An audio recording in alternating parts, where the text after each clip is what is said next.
Halo, selamat pagi teman-teman. Renungan kita hari ini diambil dari Markus 10 ayat 35 sampai 45. Bagian ini berbicara mengenai murid-murid Yesus yang bernama Yakobus dan Yohanes. Waktu itu mereka mendekati Yesus dan berkata kepada Yesus bahwa mereka berharap supaya mereka dapat duduk dalam kemuliaan-Nya kelak. Jadi yang seorang di sebelah kanan Yesus dan yang seorang lagi di sebelah kiri Yesus. Jadi kalau di sebelah kiri dan di sebelah kanan itu diartikan biasanya untuk orang yang juga punya kekuasaan. Tapi ketika mendengar itu, justru Yesus mengajarkan bahwa siapa yang ingin menjadi besar, hendaklah ia melayani yang lain. Dan siapa yang ingin menjadi terkemuka harus menjadi hamba yang lain. Setiap orang harus melayani, bukan untuk dilayani. Di dalam ayat yang ke-45 dikatakan bahwa karena anak manusia juga datang bukan untuk dilayani, melainkan untuk melayani dan untuk memberikan nyawanya menjadi tebusan bagi banyak orang. Kita diingatkan bahwa kita harus melayani. Mengapa? Karena Tuhan telah melayani kita terlebih dahulu.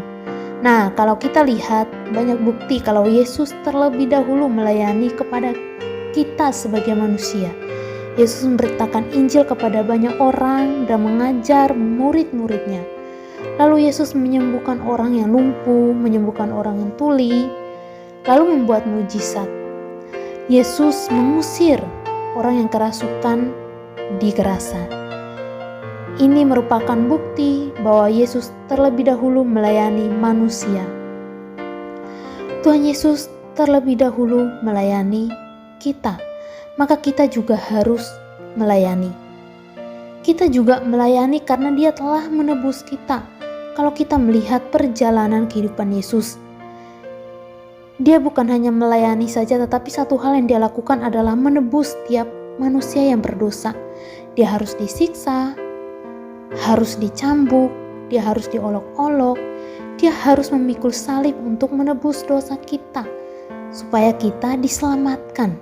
Ya, tujuan kita melayani Tuhan itu untuk apa? Untuk kemuliaan nama Tuhan. Mari kita yang sudah diselamatkan oleh Tuhan, pakailah hidup kita untuk melayani Tuhan. Teman-teman, kita bisa melayani Tuhan dengan banyak cara, yaitu dengan talenta yang diberikan Tuhan kepada kita. Kita bisa pakai suara kita untuk melayani Tuhan. Kita bisa terlibat dalam paduan suara. Atau mungkin kita bisa main musik. Kita bisa bantu pelayanan musik di sekolah minggu, di gereja. Melakukan perbuatan baik kepada orang lain juga itu merupakan pelayanan. Berdoa bagi orang lain. Nah, kiranya Tuhan Yesus menolong kita untuk setia dalam melayaninya. Tuhan Yesus memberkati. Amin.